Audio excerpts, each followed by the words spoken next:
Hello दोस्तों, अस्सलाम वालेकुम। Welcome to Urdu media.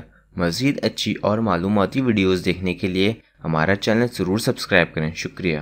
वो सब्जी जिसके खाने से आपका चेहरा रोशन हो जाएगा। खूबसूरत और रोशन चेहरे के लिए लोग क्रीमें और लोशन इस्तेमाल करते हैं, लेकिन कुछ सब्जियां ऐसी भी हैं जिनके इस्तेमाल से आप कुदरती तरीके से ये काम कर सकेंगे। आइए आपको इस बारे में बताते हैं। लीमू। हर सुबह उठते ही एक लीमू को ताज़ा पानी में निचोड़ने के बाद इसमें थोड़ा सा शहद मिला लें। ये मशरूब हर सुबह पीने से आपका चेहरा तरोताज़ा हो जाएगा। कद्दू के बीज। शाम के वक्त कोई स्नैक्स खाने के बजाय कद्दू के बीज खाएं। इसमें मौजूद फाइबर आपके मैदे को ठीक रखेगा और चेहरा तरोताज़ा हो जाएगा। कद्दू के बीज में जिंक की वाफर मिकदार पाई जाती है और जिंक जिल्द को तरोताज़ा रखने में मददगार साबित होता है। पालक।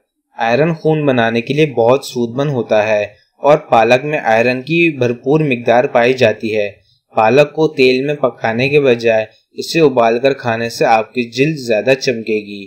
हमारी वीडियो देखने का शुक्रिया। हमारा चैनल सब्सक्राइब करना ना भूलें। अल्लाह हाफिज़।